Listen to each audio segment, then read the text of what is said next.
infos du Congo. Je vous invite sur le meilleur blog de Belgique, www.banamikili.skyblog.com.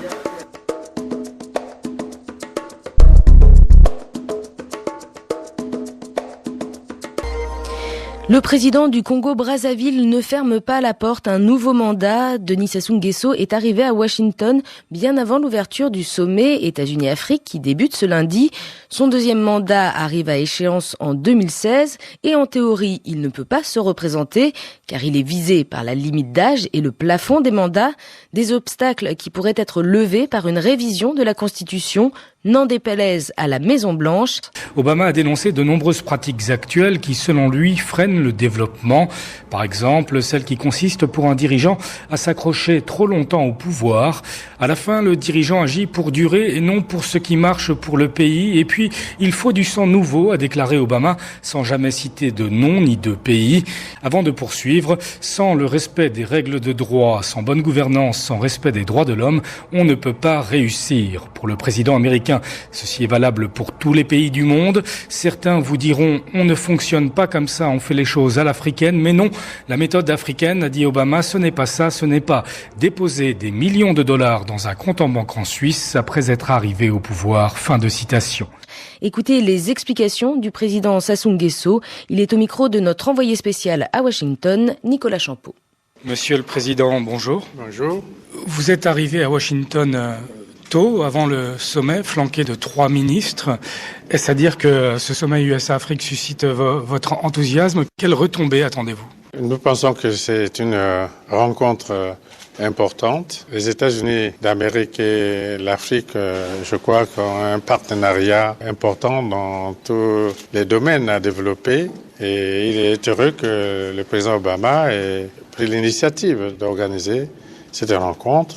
L'Afrique ne va pas continuer éternellement d'être la 5e roue du carrosse. Beaucoup d'observateurs pensent qu'au cours de ces siècles, l'Afrique peut connaître une marche en avant. Je pense qu'il est important que la plus grande puissance économique, militaire, technologique même du monde s'intéresse à un continent comme celui-là. Nous allons donc échanger avec le président Obama sur ce thème-là. Si cela débouche sur la définition d'un partenariat gagnant-gagnant, je crois que ce serait un bon message qu'on passerait au monde. La Maison-Blanche et le département d'État l'ont dit à plusieurs reprises. Modifier la Constitution pour pouvoir prétendre à un mandat supplémentaire, ils sont contre.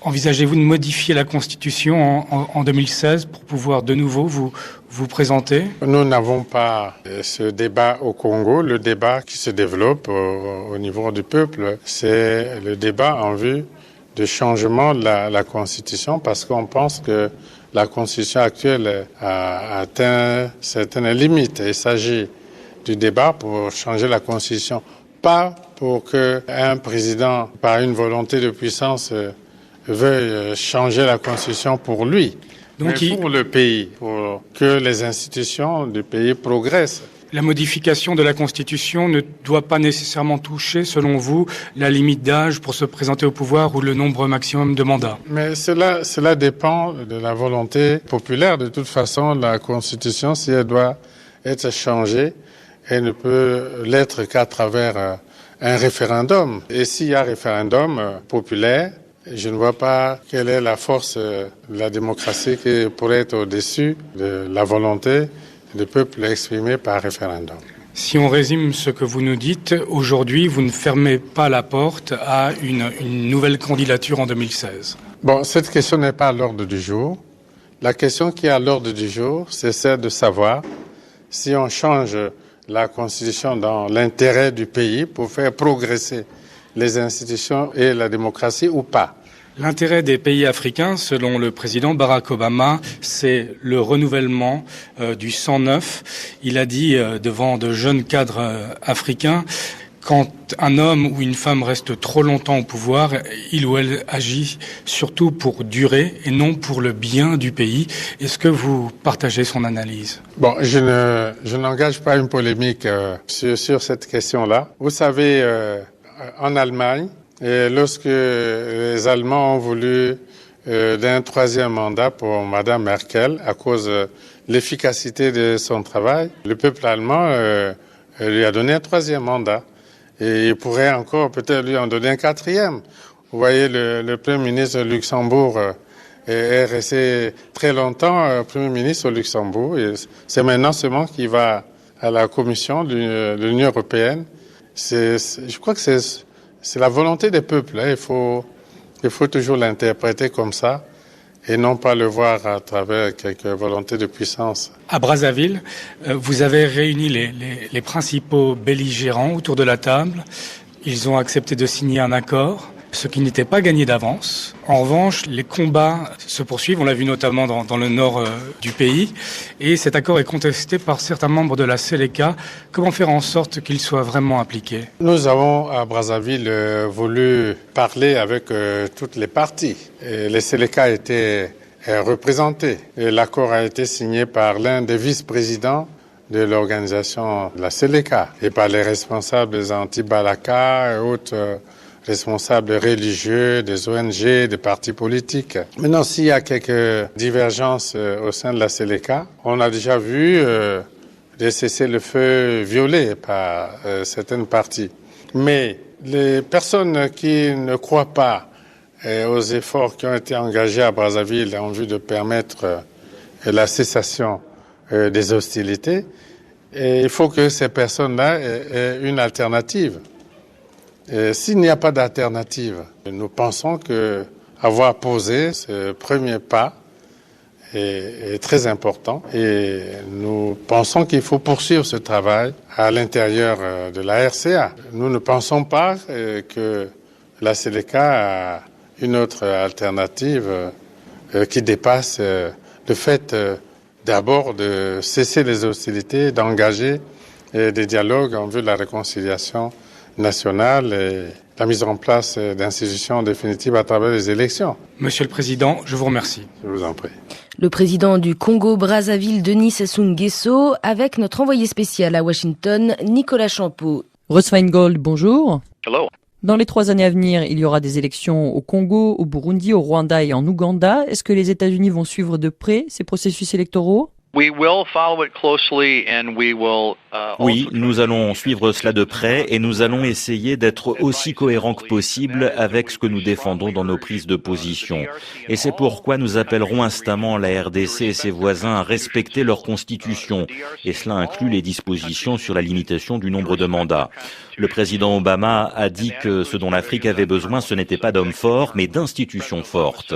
Je l'ai dit publiquement et dans la plupart de ces capitales, ce n'est pas une bonne pratique de modifier la Constitution simplement pour le bénéfice de celui ou de ceux qui sont au pouvoir. Les présidents Kabila, Kagame et Nkurunziza en sont à leur dernier mandat selon leurs constitutions respectives. Comment réagiraient les États-Unis s'ils modifiaient d'une quelconque manière leur constitution pour rester au pouvoir ?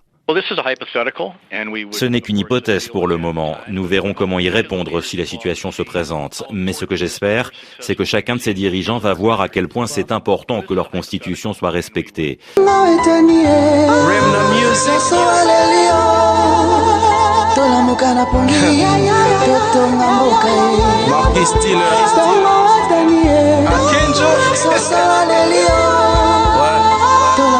Une chanson d'espoir pour le Congo.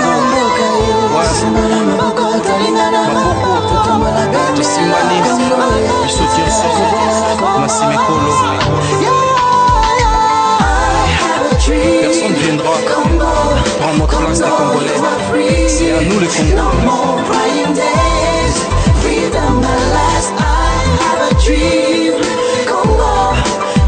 pour nous. Et sur ces sens, rien que la vérité.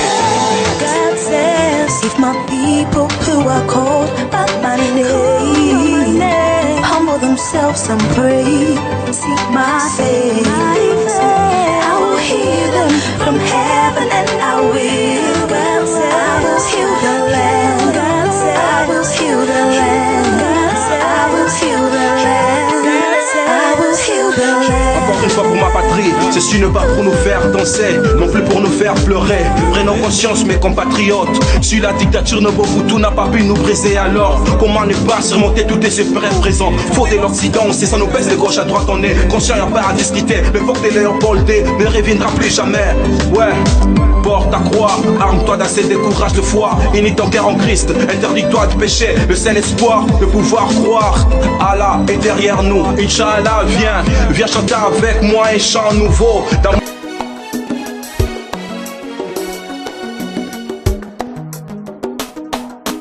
Congo, mabele ya Kimbangu, Congo mabele ya Lumbumba, Congo ya biso, mabele ya Malula, Congo mabele.